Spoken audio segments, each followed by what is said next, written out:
Well, boy, whoever said about the highest of highs and the lowest of lows,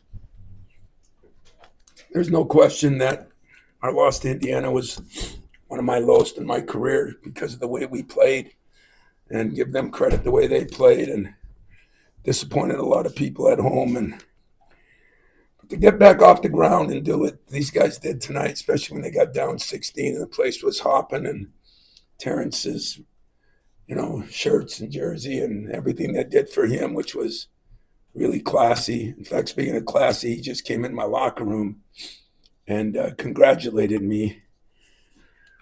And I said, if you wouldn't have played here, I would have got this done a lot earlier because we had a lot of losses to that guy. But, Brad is a good friend, and, this was a hell of an environment. And I can't think of a better way to bounce back than winning here, because there's been some wars over the years, and I have great respect for their program. But wow, what a win for us. We played pretty well most of the way. We had some stretches early where we didn't, and they capitalized. But to out rebound, to have 7 turnovers, which is a season low for a team that turns it over too much, was great. So I'll just answer any questions you got instead of rambling on. If you raise your hands, we'll get mics to you.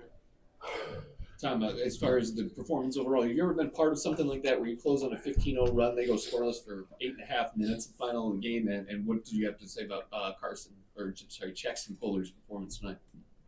I thought, his was phenomenal. I thought a lot of guys played pretty well. My guards did some good things.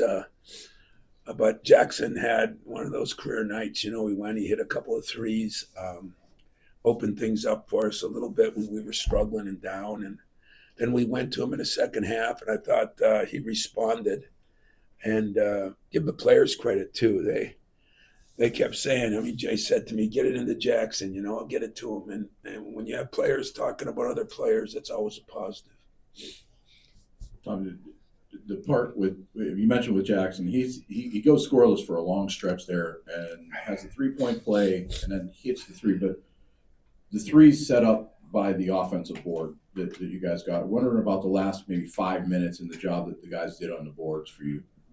Yeah, we felt that, maybe a little bit of strength in numbers. We thought they missed some threes that were open threes, wide open threes, because maybe they got a little tired themselves. And Brad did a good job of rotating his guys too. But this time of year, like we have, you think about what we have and what he has. It's Saturday night, Tuesday night, Friday night, and so this time of year, fatigue sets in, and I thought they missed some good threes.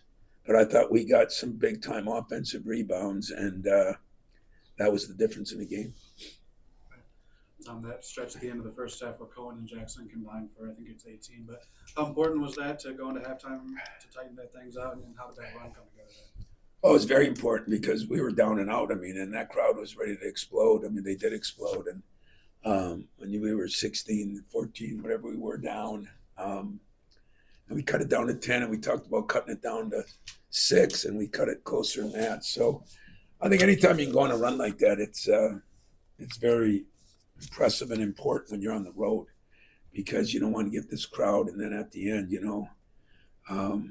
we did a pretty good job switching out on things. Coaches did an incredible job, my assistants on the scouting of it. And, we played well, and I think they played well, and then I think they missed some shots. And unfortunately for them, and fortunately for us, I think there were shots that they normally make, some of them.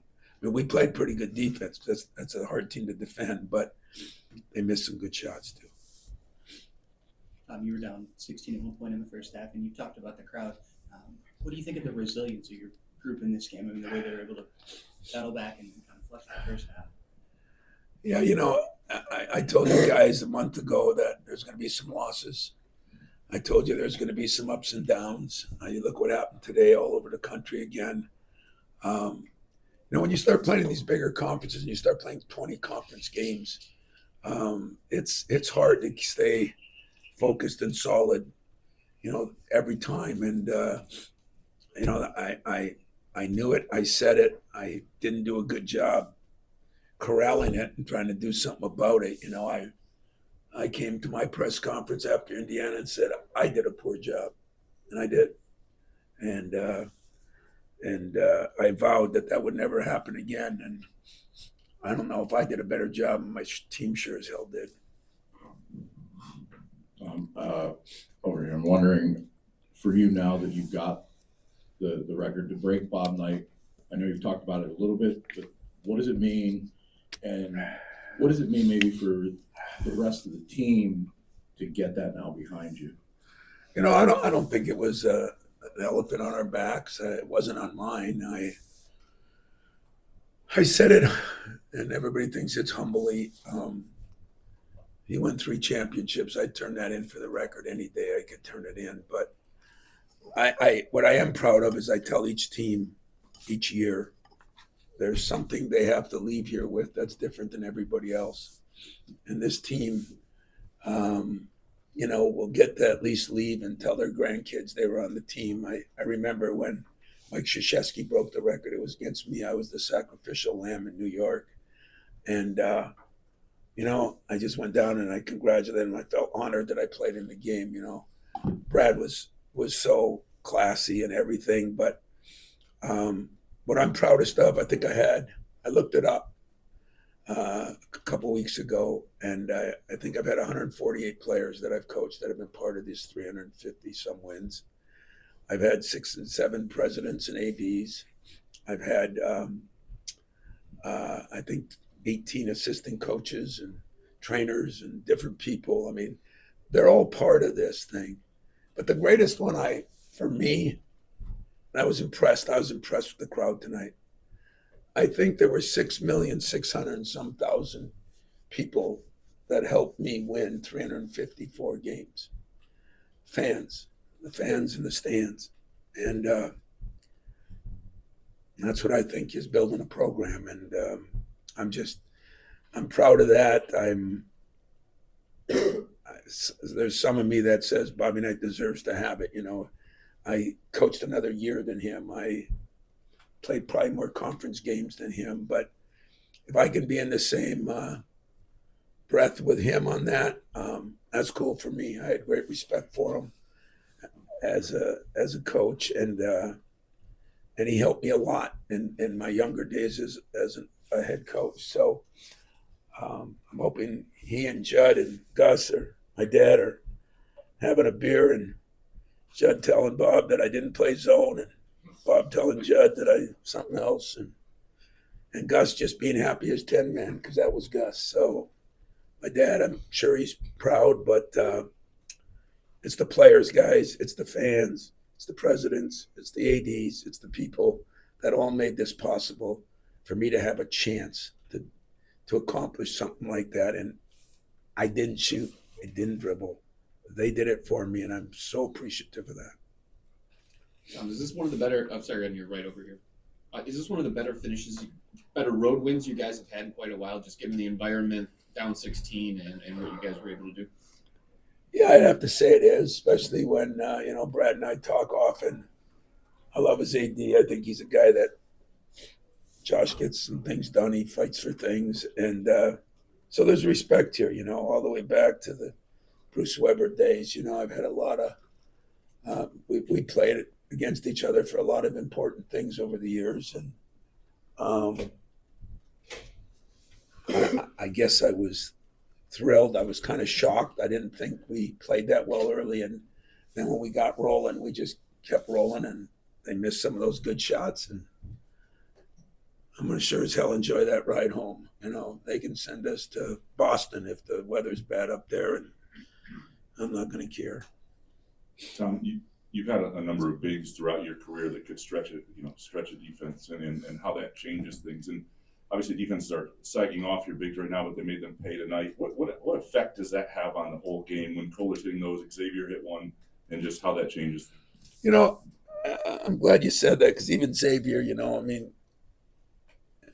he one of these days he's gonna come out of everything and get more of an opportunity. But Jackson has been working on it hard. stretching the defense. They've got multiple guys that can do it on Illinois. Hummerhouse and the big kid. He can shoot it really well, and that makes a difference. And I'm still in love with Johnson. I think he's the toughest. He's going to be a hell of a player in this league. But it does make a difference when you have a stretch four that can do that. And I think we have two of them. I mean, I think Book can do that. Just got to get him more and more minutes. We have time for one more here. Tom, I was going to ask you about Perez Johnson. Just what impresses you the most, man, about him? I recruited a kid on his team. I went and watched him play. He was already committed to Illinois. And I said, wow. And then when he was at our place, he came over and said hello, and tough, great hands, does all the dirty work. I think one of the best offensive rebounders. He's like my guy Antonio Smith, only he's got probably 2-3 inches on him and maybe even more skills.